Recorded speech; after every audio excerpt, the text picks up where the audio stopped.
സുഗമോ ദേവിയുടെ upcoming episode റിവ്യൂയിലേക്ക് എല്ലാവർക്കും സ്വാഗതം. അങ്ങനെ വലിയൊരു ട്വിസ്റ്റ് തന്നെയാണ് നമ്മുടെ സുഗമോ ദേവി പരമ്പരയിൽ നടക്കാൻ പോകുന്നത്.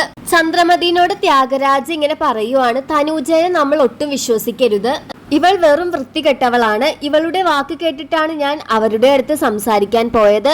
പക്ഷെ തനൂജ നമ്മളിൽ നിന്ന് എന്തൊക്കെയോ ചതിക്കുന്നുണ്ട് ചേച്ചി എന്ന് പറഞ്ഞ് ത്യാഗരാജ് നമ്മുടെ ചന്ദ്രമതിയുടെ നേരെ കൈ ഓങ്ങുന്ന നിമിഷങ്ങളാണ് സുഗമോ ദേവിയിൽ കാണിക്കുന്നത്. അതിനിടയിൽ തേവർക്കാട്ടിലേക്ക് നമ്മുടെ ദേവിക വരുന്നുണ്ട്. ദേവികയും തനൂജയ്ക്ക് നേരെ ഒരുപാട് ഒച്ചപ്പാടും ബഹളമൊക്കെ ഇങ്ങനെ എടുക്കുവാണ്. എന്നിട്ട് ദേവിക തനൂജനോട് പറയുന്നുണ്ട്, ഞാനൊരു മിസ് കോൾ അടിച്ചാൽ മതിയിടി, പോലീസ് ഇവിടെ എത്തുമെന്ന് പറഞ്ഞിട്ട് തനൂജയുടെ കർണക്കുട്ടി നോക്കി പൊട്ടിക്കുവാണ് ദേവിക. പിന്നീടാണ് പ്രേക്ഷകരെ എല്ലാരെയും ഞെട്ടിക്കുന്ന ഒരു സംഭവം കാണിക്കുന്നത്.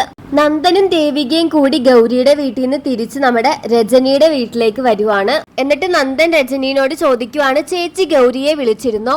അപ്പൊ ഇത് കേട്ടതും രജനിയാണെങ്കിൽ കട്ടക്കലിപ്പിൽ പറയുവാണ്, ഞാൻ ആരെ വേണമെങ്കിലും വിളിക്കും, എന്ത് വേണമെങ്കിലും ചെയ്യും, അതൊക്കെ എന്തിനാണ് നിങ്ങളെ ബോധിപ്പിക്കുന്നത്? നിങ്ങൾക്കിത് പറ്റില്ലെങ്കിൽ നിങ്ങൾ ഇവിടെ നിന്ന് ഇറങ്ങിപ്പോക്കോ എന്നൊക്കെ ഇങ്ങനെ രജനി കട്ടക്കലിപ്പിൽ നല്ല ദേഷ്യത്തിൽ ഇങ്ങനെ പറയുവാണ്. രജനിയാണെങ്കിൽ ഇങ്ങനെ മുഖത്തടിച്ചതുപോലെ ഭയങ്കര ക്രൂരമായിട്ടാണ് പറയണത്. നന്ദനും ദേവികയ്ക്കും ആണെങ്കിൽ രജനിയുടെ ഈ വാക്കുകളൊന്നും ഒട്ടും സഹിക്കാൻ പറ്റുന്നില്ല. അതുകൊണ്ട് തന്നെ മിക്കവാറും നന്ദനും ദേവികയും അവിടെ നിന്ന് പടി ഇറങ്ങുക തന്നെ ചെയ്യും. അപ്പൊ എന്ത് തന്നെയാണെങ്കിലും നമുക്ക് കാത്തിരുന്ന് തന്നെ കാണാം.